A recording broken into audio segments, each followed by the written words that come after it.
Wendy's Coffee House. The craft took off, and I remember seeing stars going by the windows. That's the last I remember until I remember coming back and waking up from what seemed to be a deep sleep inside the craft. JohnFosterUFOs.com. In development right now, a documentary. Hello, I'm Wendy. Rhett McClure has done an incredible job of putting this together. It includes all of John's material that he has been working on. He's 87 years old, and he's been a contactee experiencer since childhood.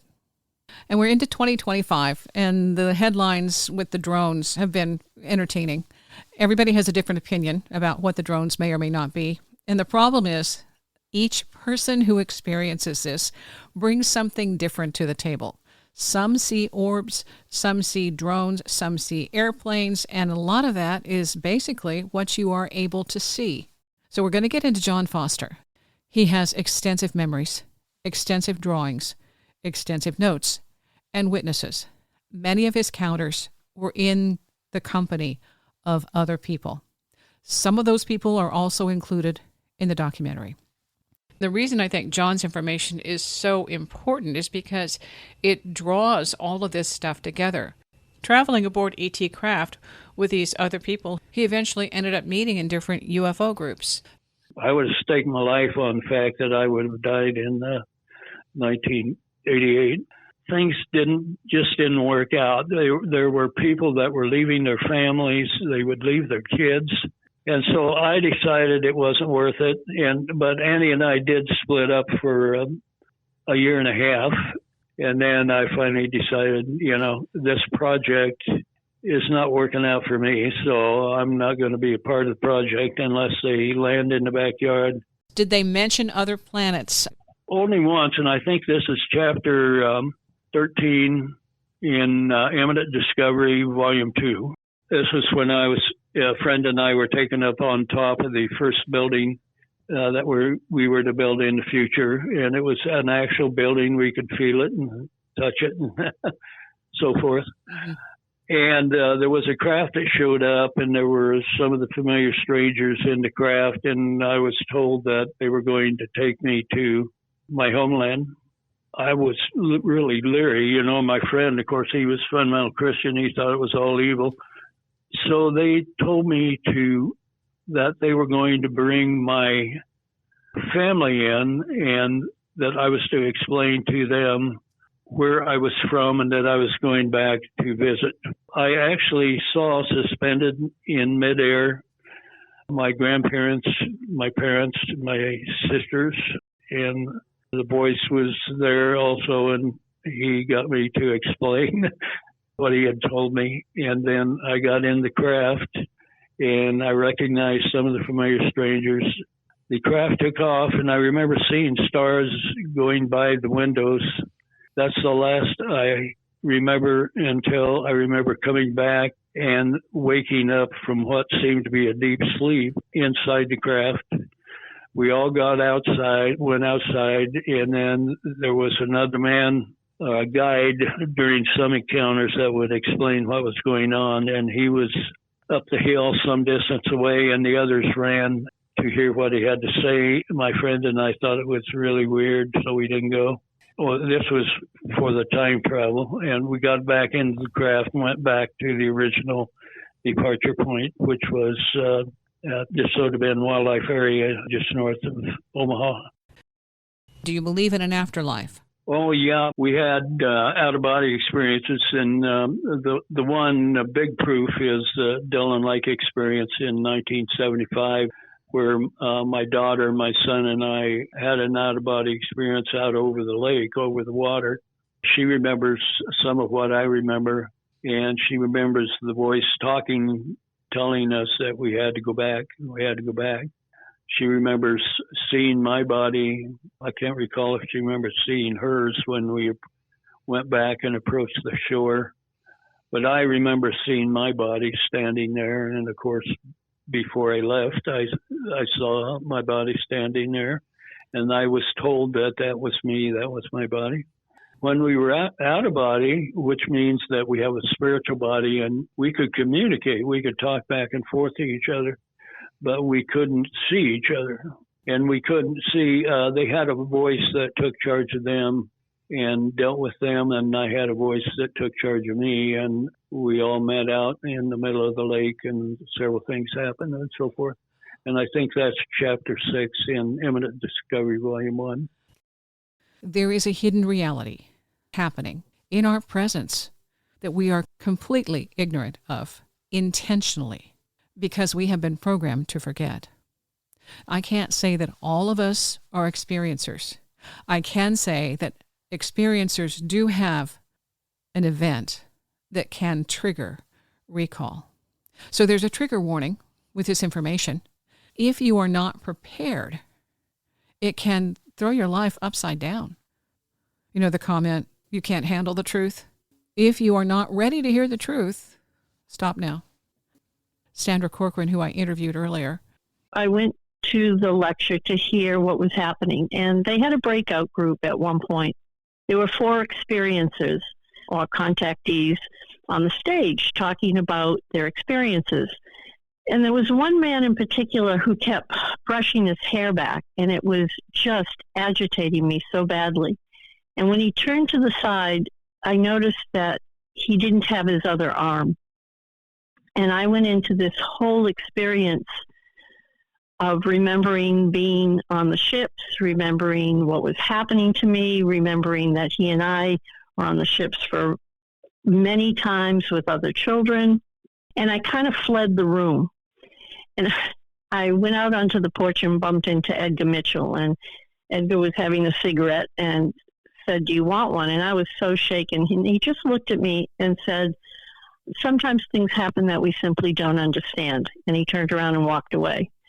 And later I contacted John Mack's clinical assistant and kind of had a breakdown telling her this story. And she told me that the man that I was talking about had been talking in his sessions for weeks about the blonde woman, and he didn't want to be on the stage because when the little blonde girl found him, he knew that what he experienced was real and not just made up in his mind. Sandy Corcoran. If you're ready for the truth, we are not alone. John Foster's information, soon available in a documentary, already available on his website and in 3 books, is a preparation for a greater reality. He said when he attended conventions, he would take his drawings with him to help corroborate and maybe give somebody else a reality check, an affirmation that what they were experiencing was also true. If you've seen the pictures, they're reptilians and alligator-type beings. He said it freaked him out. But there was a Native American woman who came up to him one time, and he was showing her his pictures, his drawings. And she told him something that was incredibly helpful and informative. She said, and I'll quote his words for what she said, "We have been seeing those all the time throughout history." And what she said is they showed up for spiritual ceremonies when a young man was welcomed into adulthood.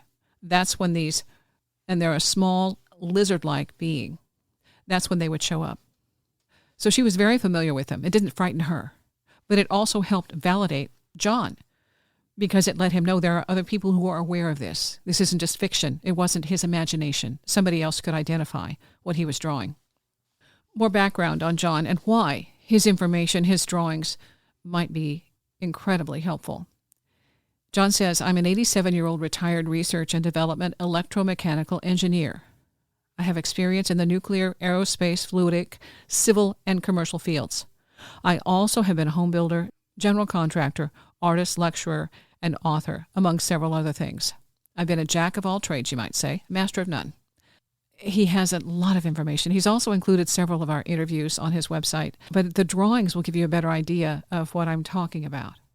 These are incredible. They give pictures of the UFOs, pictures of his encounters and what happened, his memory of what happened.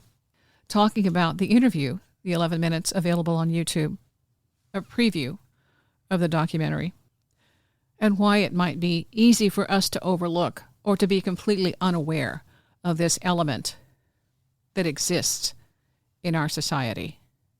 John says, his words, "They hypnotize you some way so that you don't remember. You hear that? They hypnotize you some way so that you don't remember. When this is an encounter that you are gradually reminded of how that happens and how it happened for Sandra Corcoran, who I interviewed earlier, she showed up at an event, felt compelled to go to this event that John Mack was holding. He was introducing contactees that he was working with. She recognized something about one of the contactees, experiencers, made her uncomfortable. Long story short, they had been together on a ship. She had forgotten. Again, John's words. They hypnotize you some way so that you don't remember. And the comment from the person who had made her uncomfortable, he said, I feel the little blonde girl is getting closer. I'm afraid she'll show up. He didn't want to remember because it would call to question everything he considered to be real. He could hold it at bay if he didn't have that little blonde girl to make everything real. So if this is happening behind the scenes, is there an agenda? Most likely. Can we figure out what that is from this level? Probably not. Would it help just to be able to know about it? I think so. Because right now, the pursuit of nuts and bolts UFOs is where the focus is. Everybody has to know, okay, they're being used for military, they're being used to spy on people, they're being used to abduct people. Once it gets to the experiencer side, there's a big void. That's when they walk away. As long as they've got a UFO to examine and dismantle, then we're good. So that's where this is headed, into acknowledging the people who are influenced, the people who are affected by this. It isn't just one or two. It's hundreds, and most likely hundreds of thousands. And there is research out there to determine a number or numbers because it's global. And if you go with the content that John introduces in that documentary, it's also very well known through certain indigenous cultures that this has been here for a long time. You can't handle the truth. Maybe that was just saying, when you are ready, you will know more. If you are ready, ask permission to know more. Why? Because if you're ready, permission will be given. If not, it might be a while. And it's for your own safety, okay? Because John describes how difficult this has been in his life and things that he lost as a result of this contact, things that became more difficult, the hardships. Sandra also had some tough times. So when these things are acknowledged, then it makes everything that we experience day to day, 9 to 5, go out the door. Because all of a sudden there's more. There's this other real thing that's mind-blowing on many levels. So addressing the thing of being unaware, ignorant, oblivious to this reality, there is a reason. And John addresses that when he says they program you not to remember. So all of these things happen. As a matter of fact, he threw a fit and said he wasn't going along with the program. He was done. He wanted to be out of it. And the ETs he was dealing with, that's what I'll call them, they warned that he would have a problem with that because it was going to cause some health issues, implying that he would be very conflicted if this were a conscious awareness. Okay, so it was a warning saying, can you handle the truth? And of course, in his outburst, yes, he could. He was done. It was over. That was it. And we thank John for doing that because that's the only way that we get this information, because he didn't want to go along with the program until he knew more, until he could justify it, till they would explain themselves. And at some point they probably did. He remembers what he remembers. And there is a ton of it to filter through, to realize there is no way that we could be aware of all of this at this magnitude if we were programmed to forget. So when they let him off the hook and let him return to his normal life, he had a whole lot of work to do. To unpack the paranormal, the unusual, the anomalous, the unexplained, that no one else could validate because they didn't remember until he went to the experiencers conferences. Some family members remember bits and pieces. John has the documentation with the drawings and the notes and the validation from other witnesses, the corroboration that they also experienced the same event that he did. This is a bombshell. It's 2025, and apparently we are ready to remember. So if you can't handle the truth and you've been listening, you can remember, because that's how it starts. It's a trigger to help you remember. The reality we deal in day to day is just a small part of a greater reality that's happening all around us that we have been programmed, some of us, to forget. But with this, with the help of the documentary producer, Rhett McClure, and the experiencer contactee, John Foster, we're stepping into a greater reality. Question what you think and reconsider what you know. Details, the links to the YouTube and John's website are in the description. This may or may not apply to you.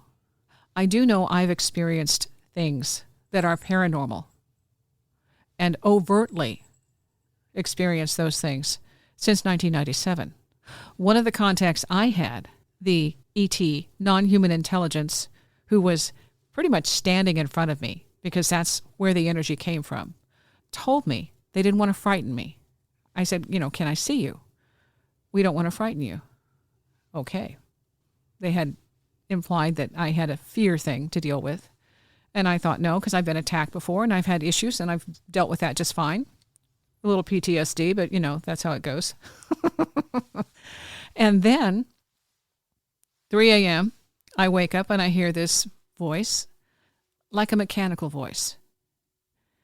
And now even I consider, AI, that might be a factor. Anyway, the voice was so unfamiliar and so foreign and so uncomfortable, disorienting, and it immediately caused me, my reaction was to freeze. Head to toe, toe to head. I was like, oh my gosh, I felt my body tense up, and I knew at that moment, in that moment of tensing up, I knew that cut the connection. That cut my awareness because it put up a block, a resistance around me to keep me from accessing that level of contact. And then I heard a very lighthearted, chuckle, ha, ha, ha. We told you you needed to get a hold of your fear. What they meant is we have a fight or flight automatic program that kicks into gear when we are threatened, when we feel physically afraid that some way we are going to be harmed. It's automatic. It's automatic. And so to get around that when we're connected with these beings is a piece of the puzzle and why we might have been programmed to forget. Because as John says, he felt like they were his guardians because they helped him several times. I feel that too. I feel like I have been helped in certain situations and also given information that might help me understand why forgetting or being made to forget is important and a piece of the puzzle that we're going to have to overcome, evolve beyond. That's a work in progress. We're beginning to acknowledge a greater presence among us. More people are sharing their UFO stories, their UFO encounters, their contact encounters. We're seeing documentation that has been withheld for decades from various governments around the world saying these things have happened. These are the people who report the stories. And of course, there are always detractors saying this is impossible. Of course it is. We've been told it's impossible. But there's a whole lot of impossible that's been happening for a long time. If you look at where our world is technologically now, starting with planes, impossible. We can't fly. We're flying. And we're going beyond that into space. So there are a lot of impossibles happening now. It would appear that we're part of that. And maybe nothing is impossible when you set your mind to solving the problem and creating something new with your expanded awareness. If you are ready to remember, you will. It's just a matter of knowing. Some people are experiencing this. It isn't fiction. It isn't fantasy. Links are in the description for the show. John Foster's documentary, The Preview, is available on YouTube. I'm looking forward to seeing the finished product. And I hope you will connect with John, his information, and find out more. Read the books. Links are also posted on his website. They hypnotize you some way so that you don't remember. The craft took off, and I remember seeing stars going by the windows.